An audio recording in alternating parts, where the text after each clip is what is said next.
Hello and welcome to our today's edition of News with me, Charity Chilanga. First, a look at the top stories.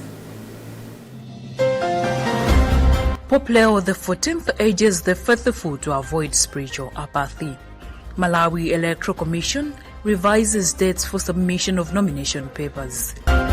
Health expert loads 40.8 billion kwacha health funding boost, says it will fortify Malawi's healthcare system. And in other news, Kenyan police shoot bystander at close range during latest protest.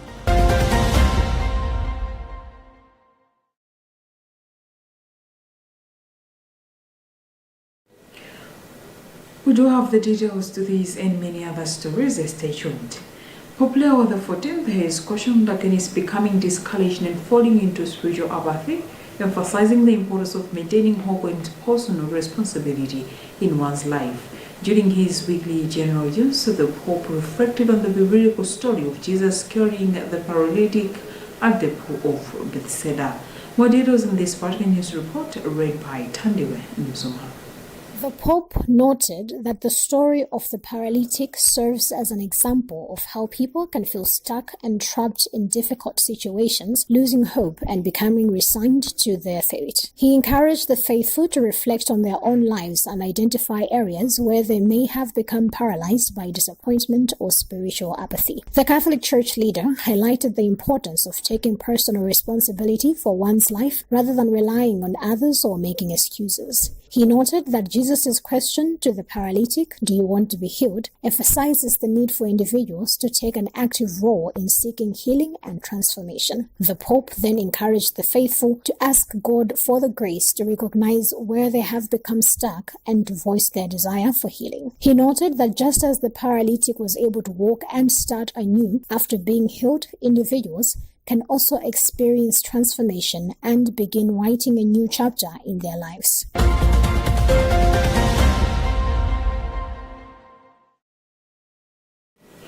With exactly 90 days to the polls, the Malawi Electoral Commission has announced a revision of dates for submission of nomination papers for all aspiring candidates who are taking part in this year's election.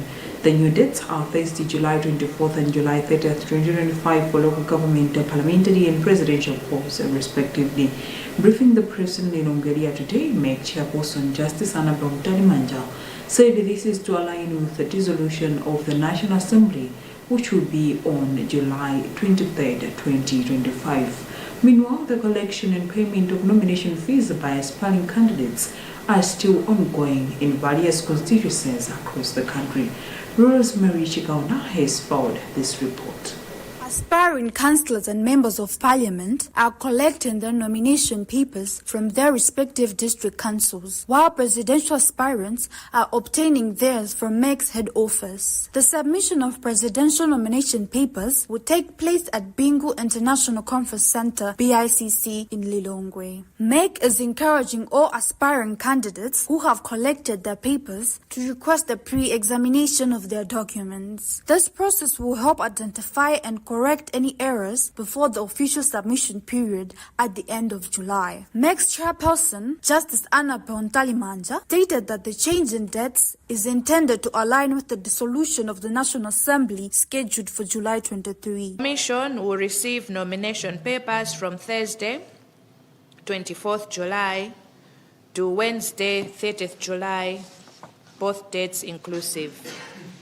The designated places for submission of nomination papers have been indicated in the general election notice, which was issued by the Commission yesterday. However, for purposes of this press briefing, the Commission wishes to announce that the nominations for candidates for election as President will be received by the Commission at the Bingu International Convention Center here in Lilongwe. Mtalimanja has since urged all political parties and stakeholders to uphold peace throughout the electoral process and refrain from spreading misinformation on various social media platforms. MEC will publish a list of duly nominated candidates in newspapers and on national radio by August 8, 2025. For Luntha News, this is Rosemary Chikaunda.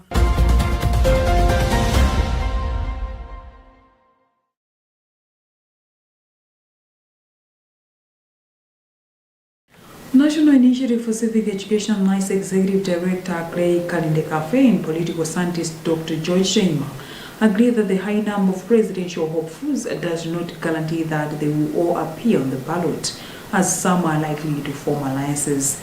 The two are reacting to an update from the Malawi Electoral Commission making that the Commission had received nomination papers from 11 presidential candidates by Tuesday, June 17, 2025. More details in this report forward by Gift Kalonga. NICE Executive Director Gray Kalindekafe said that it's too early to think that all 11 presidential candidates will be on the ballot paper because there are other processes to be done due to court ruling on 50+1 rule, which will make other candidates to split and form alliances. Kalindekafe also said that despite the current situation, NICE is committed to educating voters and will use various methods to achieve this. In a separate interview, political scientist Dr. George Shaima agreed with Kalindekafe, said that the 11 candidates will not be on the ballot paper because some parties are small and its leaders are not well known, so there is possibility that these political parties will form alliances. By Wednesday, 18th June, Malawi had exactly 19 days until the polling day, Tuesday, 16 September 2025. For Luntha News, this is Gift Kalonga.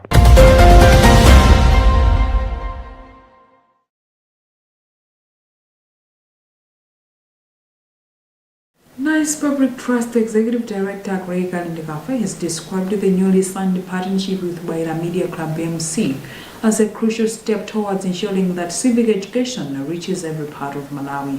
Kalindekafe made the remarks in Lilongwe during a signing ceremony of formalizing the partnership between the two institutions aimed at strengthening civic awareness across the country, particularly during election periods. Bridget Manuka forwarded this report, read by Tandewe Mzumara. Kalindekafe stressed that through this collaboration, both NICE Public Trust and Waira Media Club will capitalize on their unique capacities, NICE's grassroots civic education structures, and BMC's influential media platforms to ensure that accurate, timely, and relevant civic information reaches diverse communities across Malawi, including those in remote and underserved areas.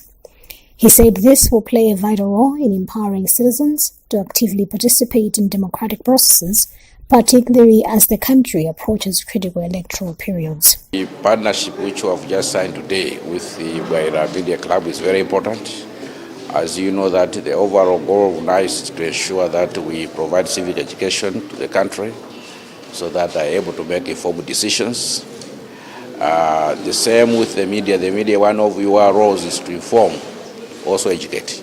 So we find that there is a big alignment between our roles, and we thought that by coming together we're going to have a multiplier effect to reach out to the wider spectrum of our people.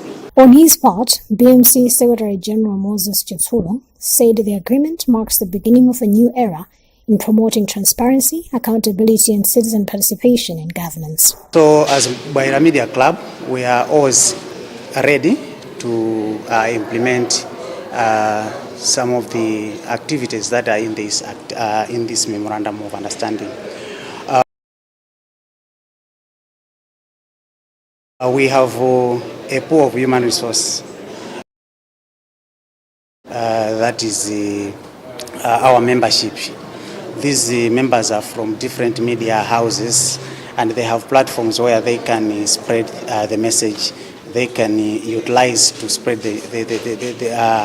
whatever we are, or to promote whatever we have agreed in this agreement.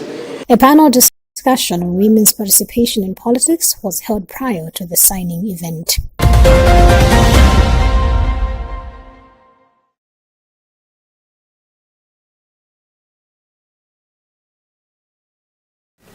You're watching news on Luntha Television. We'll be back after this short break.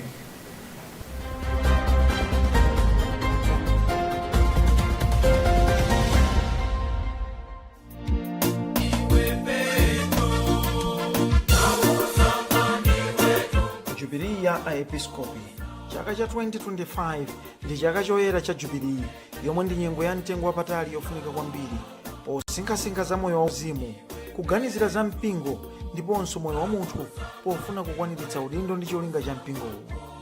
Akuluakulu a mpingo wa Katolika ku Roma adasankhula lachitatu ndi lachinayi pa 25 mpaka pa 26 June 2025 kuti kudzachitike chaka cha Jubilee ya Episkopi. Kuno ku Malawi, aepiskopi athu adzakondwerera Jubilee yawo pa 25 June lachitatu, ndipo chikondwererochi chidzachitikira ku Catholic Secretariat ku Lilongwe. Mwazina zomwe zidzachitike pa chikondwererochi ndi mpindikiro wa aepiskopi umene adzachititse ndi olemekezeka Ambuye Rafael Nkube aku Diocese ya Hwange ku Zimbabwe. Mabishop adzasinkhasinkha mozama pa mitu iwiri yayikuluikulu yakuti ndi episkopi ngati m'busa wa chiyembekezo komanso kuyendera limodzi mwa njira ya sinodi ndi utumiki wa episkopi. Pa tsikuli akhristu eni ake, ansembe ndiponso atumiki onse a mzipani za mpingo akuyitanidwa kuti akachitire limodzi ndi aepiskopi nsembe ya misa yomwe idzayambe pa 5:30 madzulo ku St. Patrick's Parish. Jubilee ya aepiskopi ni nthawi yapadera yosinkhasinkha mozama za udindo ndi utumiki wa aepiskopi ngati abusa athu komanso ngati amlowa malo a apostoli pamene akutsogolera mpingo, kuphunzitsa za chikhulupiriro ndi kusungitsa umodzi wa mpingo. Imeneyi ndi nthawi yopempherera aepiskopi athu kuti Mulungu apatse mphamvu zothandizira kukwaniritsa ntchito zawo, akhale olimba mtima akakumana ndi zokhoma, komanso akhale ndi nzeru kuti adziwe zoyenera kuchita pa utumiki wawo. Imeneyi ndi nthawi yakuti tisonyeze kuthokoza kwathu chifukwa cha onse amene adatsogolera mpingo wa Ambuye pa mibado ndi mibado, omwe adathandizira kuti utsogoleri wa mpingo wa Katolika upitirize kukhala ndi atumiki omwe maziko ake ndi apostoli kuyambira pa nthawi imene Ambuye Yesu Khristu adakhazikitsa mpingo wake. Kuwala kwa chiyembekezo kochokera kwa Ambuye athu Yesu Khristu kuwalire tonsefe. Umva bwanji mu mtima, upangana chani ndi Mulungu?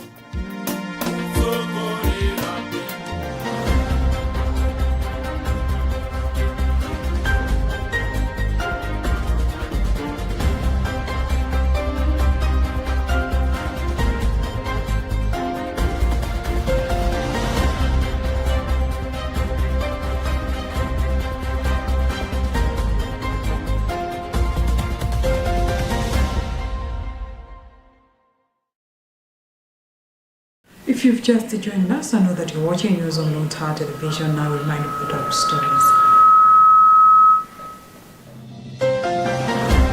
Pope Leo XIV urges the faithful to avoid spiritual apathy. Malawi Electoral Commission revises dates for submission of nomination papers. Health expert loads 40.8 billion kwacha health funding boost, says it will fortify Malawi's healthcare system. And in other news, Kenyan police shoot bystander at close range during latest protest.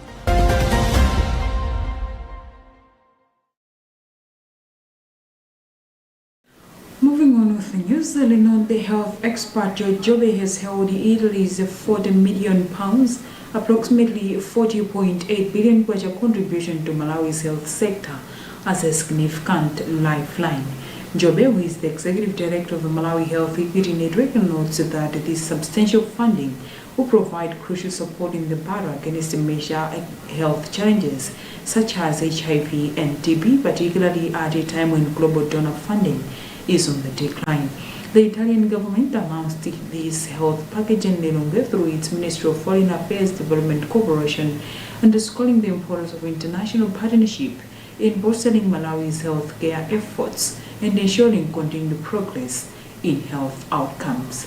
Judith Organ has filed a report read by Patrick Popper.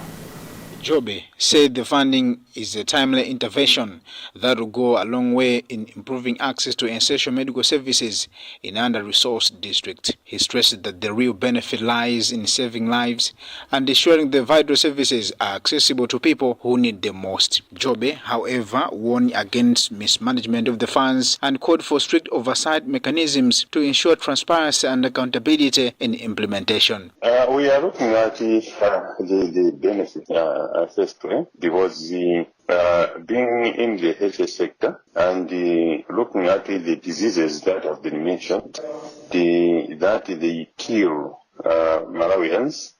Behind the major benefit is that lives will be saved and the services will be made available to the people, which is very important, especially considering that our resources in the health sector are not adequate, and we have been talking about health financing for some time. So we are very happy for this. Jobe has further stated that while Malawi remains dependent on donor funding, long-term investment in the local health system is the key to self-reliance. He has since urged the government to prioritize domestic resources mobilization and make investments that can turn Malawi into a health service hub. The Italian-funded health projects will be rolled out in 6 districts: Machinga, Luntha, Balaka, Mangochi, Dedza, and Dowa.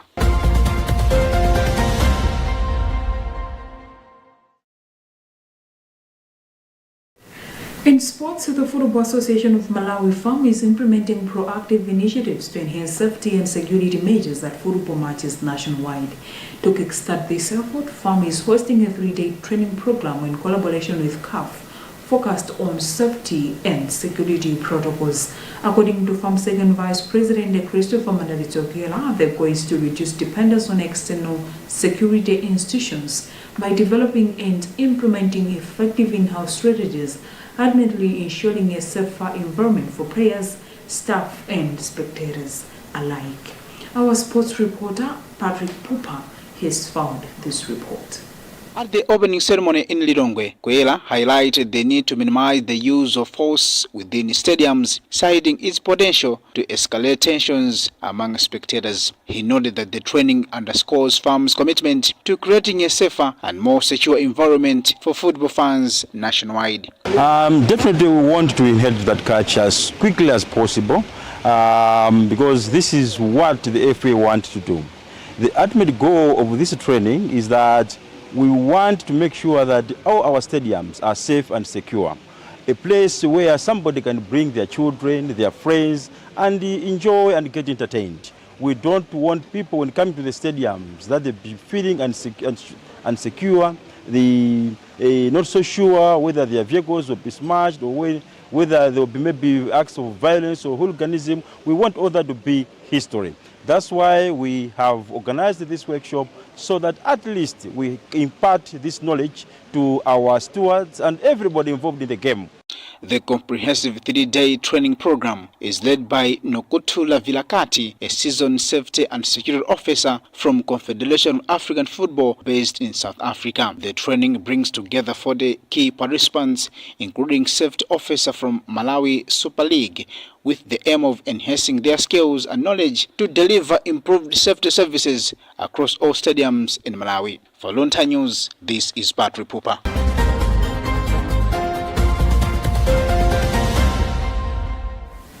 And in international news, the security forces and handlers of men armed with whips and clubs clashed with protesters in Kenya on Tuesday, with the police officers shooting off an unarmed bystander, triggering widespread anger. Tensions were already high in the East African country as it marked a year since massive Gen Z-led protests over the state of the economy, and the latest demonstrations were sparked by the death of a man in police custody earlier this month. We have an Al Jazeera news report read by Emmanuel Georgia. Nairobi's business district, the epicenter of last year's demonstration, small groups of protesters gathered on Tuesday, initially peacefully, to call for an end to police brutality. But they were quickly attacked by hundreds of men on motorbikes, known in Kenya as goons armed with makeshift weapons. As shop owners hesitantly closed their businesses, police actively protected armed men and fired tear gas at protesters, who responded by throwing stones and burning at least 2 of their motorbikes. There was outrage after video circulating of a police officer shooting a passerby at point-blank range in the head. The man, who had been selling face masks, was still alive despite severe injury. While the police did not directly deny any cooperation with the armed goons, it said in a statement it does not condone such unlawful groping. It also said the officer who shot the man in the head using an anti-riot shotgun had been arrested. At least 10 other people were injured in the demonstrations as hundreds of men on motorbikes armed with whips and clubs attacked protesters in the downtown Nairobi. The incident came more than a week after death of Albert Aujang, a 31-year-old teacher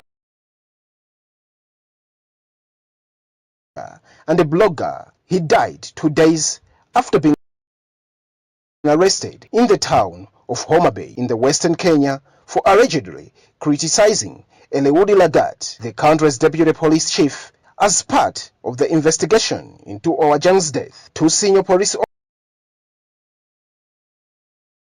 officers and a civilian have so far been arrested. Lagat, the deputy police chief, announced on Monday that he was temporarily stepping down from his role.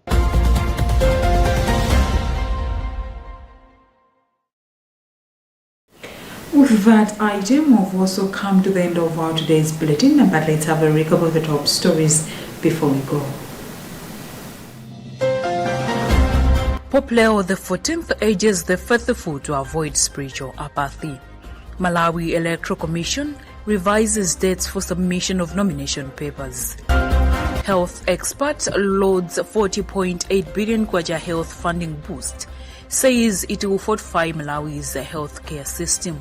And in other news, Kenyan police shoot bystander at close range during latest protest.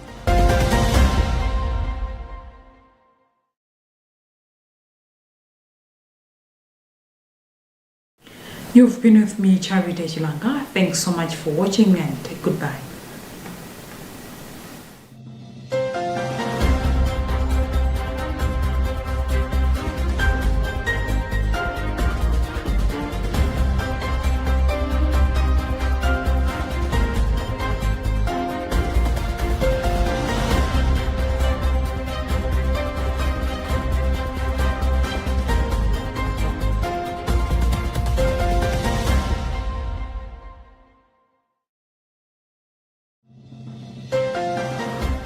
This week in our exclusive report.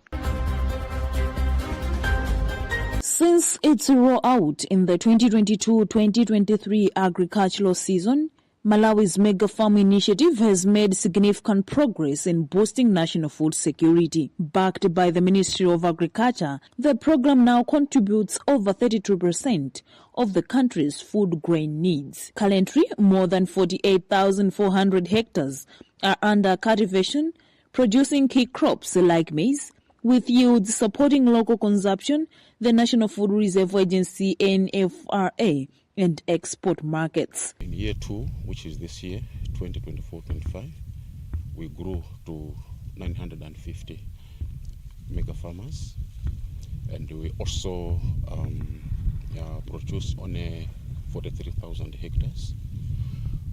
Because harvesting is in progress now, but our estimate is that we may produce something like 200,000 metric tons. At farmer level, the impact is already being felt. One farmer from Umponela in Doa district reported receiving 650 bags of fertilizer and seed inputs for his 82-hectare field. He is optimistic about harvesting more than 8,000 bags of maize this season. In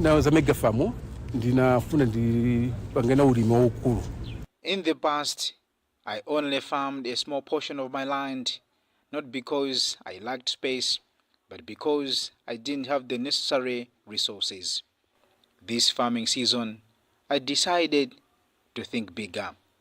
When I heard about the Mega Farms initiative, I applied and was fortunate to be selected. The Mega Farms initiative also supports poultry farming, focusing on local breeds, broilers and layers in all districts across Malawi.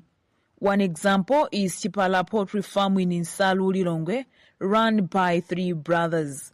The farm keeps over 42,000 chickens and produces about 1,200 trays of eggs every day, making it one of the biggest poultry farms under the program. We got a loan of 500 million from the Mega Farm unit. But the Mega Farm initiative goes beyond crops and poultry farming. It has also expanded into aquaculture to enhance food security, diversify incomes, and create export opportunities. Using the current equipment that we have is 500 metric tons. Okay.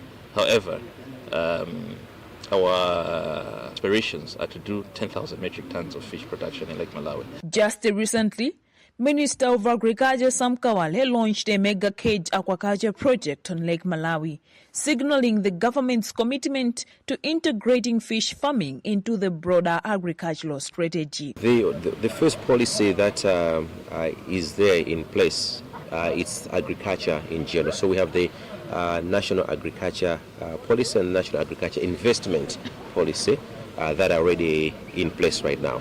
And then from there, we now start focusing on individual value